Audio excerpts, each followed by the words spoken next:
Hey, what's up, everyone? Welcome to Check Me. Football season has officially arrived after the first week of football. Um, I want to just start off by saying it is week one. There's some things we will overreact on, and some things we won't overreact on. But I think the main thing is really just kind of diagnosing some of the things that we saw, some of the games.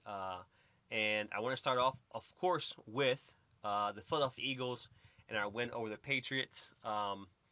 I thought that it was a gutsy win on our defensive part, essentially because I think our defense won the game for us. But the biggest challenge, the biggest thing I kind of got out of it was we saw two rookie play callers, especially on the Eagles side, with Brian Johnson being a rookie caller and then Sean Desai being a rookie play caller on defense. We saw some things that they're kind of getting used to. I liked our second half script. Our first half script was um, passing focused. I think we need to emphasize, focus on running the ball. Swift and Gainwell, we see a lot more of them. And I think that's just okay because Brian Johnson's a first year. I'm giving him grace. And we all should give him grace. He's a first year play caller. But I think that he has to emphasize on running the ball. He got outsmarted a little bit by Bill Belichick. I'll talk about that a little bit later. But essentially, he there was a third and seven. They sent the blitz towards Jalen, and he didn't know what to do. He just threw the ball out. And I think at that point coming into camp, you should be aware of if they show blitz, you should be have a hot read or something. There was no communication.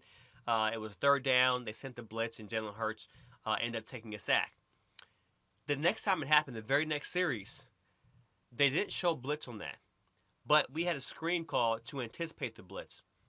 I think you call your play, and then what you do after that is you say, hey, look, we need to, if we see the blitz coming, we allow Jalen to make that call.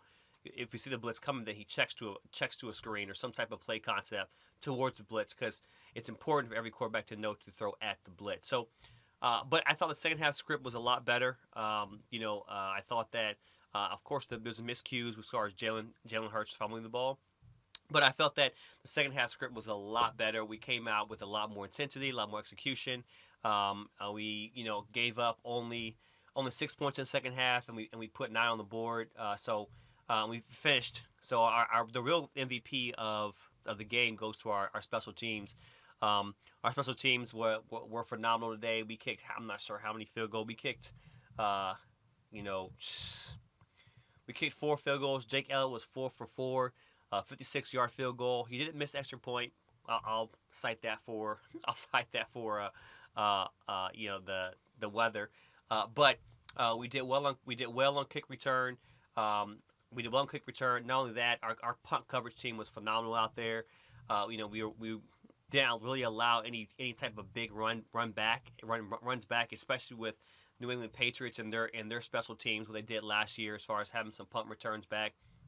Thought our special team was good.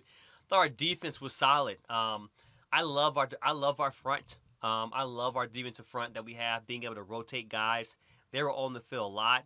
And if we played against Bill O'Brien, who runs a hurry-up offense. So it was good to see us be able to change, on the first game of the season, be able to rotate, be able to change, bring some guys in. Fletcher Cox, played a lot of snaps, and he was in there getting inside the mustard, playing, making some plays towards the goal line. The last play he made, he couldn't even celebrate. But I love the fact that our defense played solid. We had there was a lot of defensive plays. It'll be good to see the playlist to see how many defensive plays there actually was. A lot of guys played as well too. Belichick rotates a lot of guys, but we had a lot of guys play. Reed Blankenship, thought he was good, really good in run support. I like to see more out of him in pass coverage, especially on a big tight end like that in the goal line. I like to see him be able to be in position and at least be in a better position to contest. I always say if it's a big tight end at the goal line, you want him to jump over you as opposed to him outrun you. So I wasn't really happy about that. I do like the fact that Josh Jobe came in and when because Bradbury was getting beat. Let's just call it like it is. Bradbury was getting beat. We know he's not a man guy. He does well in zone. But they took advantage of Bradbury a little bit. They started going at him a little bit. So when when he went out, they actually kind of went at Josh Jobe a little bit, but Josh Jobe held his own for that last series, critical time, and it really, the Alabama guy, it really kind of showcased to the team like, hey, he can step up and play that role if he needs to. So our front is our front four is amazing. We rotate guys consistently. We only sacked him Mac Jones twice, but that goes to Mac Jones' his development when it comes to understanding fronts and being able to call his own protections later on. But I thought that we could have ran the ball a little bit more. I did not like the fact that we only ran the ball really 14 times to actual running back. Swift only got one carry. We did not bring Swift here for him only get one carry and only got 2 targets. That's a big issue. Swift has to. He's too talented not to be involved in the game as much. If you had told me he would end the game the same amount of carries as Boston Scott, I would have been concerned. Especially when Rashad Penny went down. I knew Gainwell was going to be a number 1 guy, but we got to get the ball in Swift's hands. Brian Johnson has to change that. The run opens up the pass, and we have to know that. A.J. Brown, Devontae Smith did what they were supposed to do. They did what they did last year, right? And it's the first game of the season, so let's not overreact. But both had 7 receptions on 10 targets. Smitty got in the end zone, and you kind of notice that when it's third down, our go-to guy is Smitty. Smitty knows how to get open. Our big play guy is AJ, but Smitty knows how to get open. And when you talk about a professional possession receiver, Smitty's even though he's a $175, $170 out there, he's our possession receiver. He knows how to get open, and I like the fact that he was finding spots. Him and Hurts had a good connection. Hurts was outside the pocket more than I like, but he was efficient. 22 for 33, 170. Wish he would throw more, but it's okay. 1 tub. And here's the thing. If you win the game and you go 22 and you throw 1 for 170, what does that mean? I got a high completion rate, right? Low passage, meaning he was taking what the defense was giving him. And a lot of times what New England plays that trap too. A lot of times with New England, they're going to take what's good away from you. And they say, let's take the pass away and I want you to beast underneath.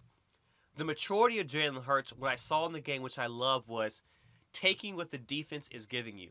Throwing the short passes when you need to and winning the game. Especially when they're not allowing you to do anything deep.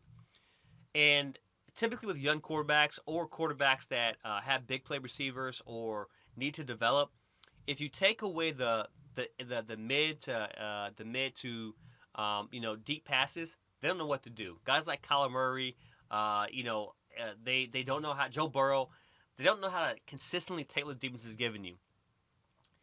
I believe Jalen Hurts playing with Nick Saban was one of the reasons why he was able to just simply take what the defense is giving you throughout the whole game. It takes a lot of patience to do that for 2 quarters, and then for 3 quarters and 4 quarters to do that.